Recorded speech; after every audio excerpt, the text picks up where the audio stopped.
And folks, welcome to Newsmax. Glad you carved out some time for your liberty-loving Latino here. You know, I wish I had better news to dispense. The level of corruption inside the federal government appears to be far deeper and more far-reaching than even I ever imagined. It's so bad, once trusted politicians appear to be partaking in, well, for lack of a better term, a cover-up.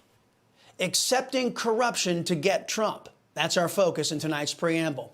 Let me begin with an email I received from someone who isn't a fan of constitutional conservatism, but is either a fan of Team GOP or another uninformed left-wing loon. Thomas writes, quote, "You just lied again. The GOP has been trying to defund Planned Parenthood. I'm really sick of your lies." First, I don't lie.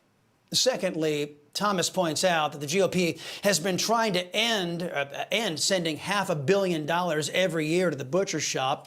While the GOP tries, the Democrats do. The passage of the massive Build Back Broke bill proves that. The Democrats did that with the thinnest of margins in government. The last time the GOP controlled government in 2016 by larger margins, they didn't defund the butcher shop. A simple examination of voting records shows that an alarming number of Republicans have voted for bills that include funding for the #1 killer of babies in the womb, the butcher shop. The point? Well, there are two. First, if you're going to accuse me of lying, you better have your facts straight. Secondly, our emailer just showed how he'd overlook facts. He'd accept the corrupt practice of funding an abortion mill, all in an effort to attack your liberty-loving Latino here. The same is being done by once trusted Republicans who used to be conservatives. By now, you all know about Adam crying Kinzinger and Liz Cheney. I will be doing whatever it takes to keep Donald Trump out of the Oval Office. Well, I know you didn't say yes or no, and that's fine if you're thinking about it, but are you thinking about it? Are you thinking about running for president? She will do anything to keep the America First agenda from being in the Oval Office ever again. She'll even overlook corruption that is targeting her own political party. The FBI leadership was caught lying to a FISA judge in an effort to get President Trump. But in admitting the lie, the disgraced leader of the FBI, James Comey, also defended the credibility of the often debunked Steele dossier. Then the same FBI leadership forged documents in an illegal effort to keep a politically motivated investigation going.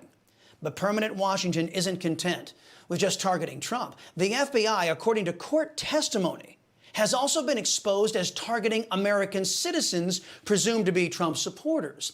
I believe they're doing this to create a false narrative, an excuse for an illegal clampdown on our constitutional rights. As the ongoing trial over the alleged plot to kidnap Governor Gretchen Whitmer continues, Americans have discovered to their horror that the folks primarily responsible for hatching this alleged plot were the FBI. These so-called confidential human sources were also the same people who came up with all the kidnapping ideas and provided access to all the equipment needed for a paramilitary assault on Governor Nit Whitmer's vacation home. At one point, the leadership of the alleged conspiracy met. 3 of the 5 people in that discussion were FBI. Not only did the FBI push to turn off cameras during their raid on Mar-a-Lago, they wouldn't allow attorneys to be present, which is standard operating procedure. Why would an above-board agency do such things? And let's not forget, the DOJ and the FBI even targeted parents who don't want racism taught to their kids in GovEd, labeling those parents domestic terrorists.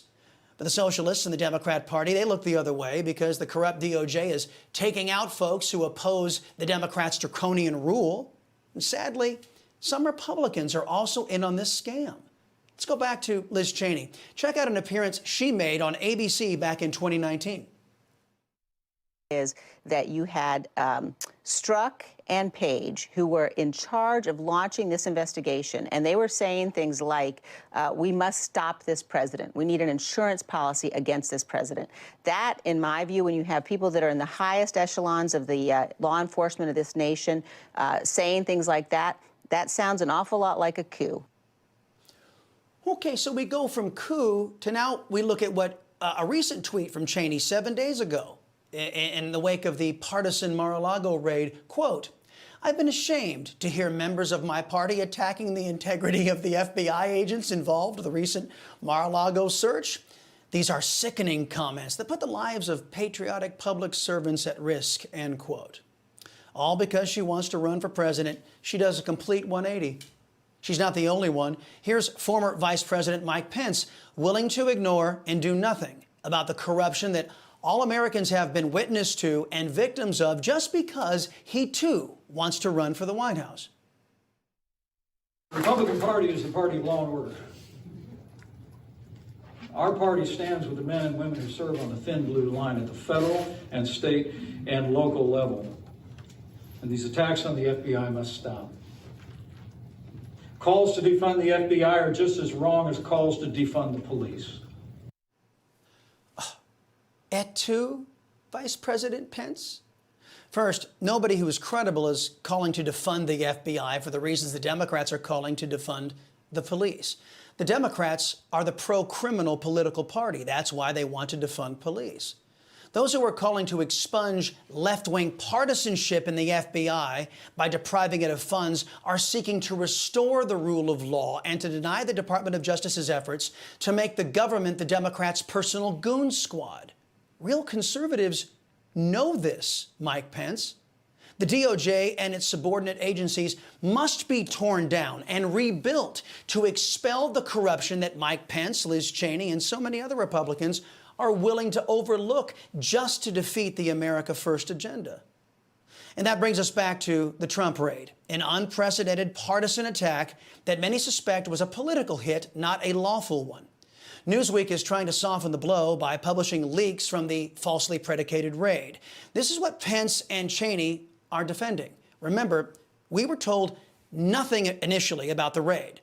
Then they said it was about retaking classified information. Then they said Merrick Garland was debating for weeks before approving the raid. Then they said the raid was urgent because nuclear secrets were at risk.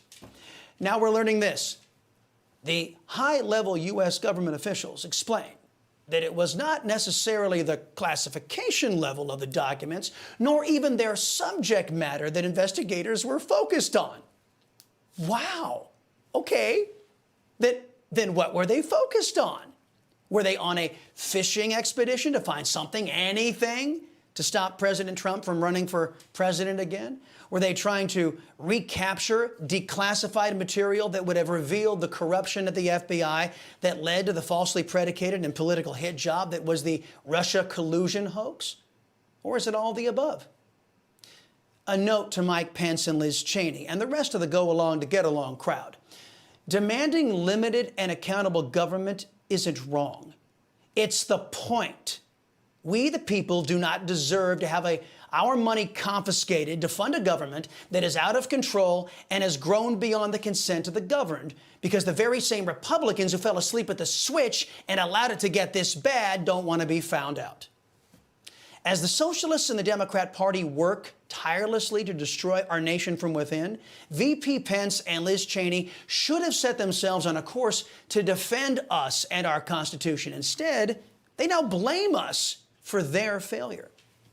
Thankfully, the GOP collaborators are still the minority in their party. Praise God, after the primaries, their numbers, as well as the number of socialists in government, will be significantly reduced, in turn after the fall election, too.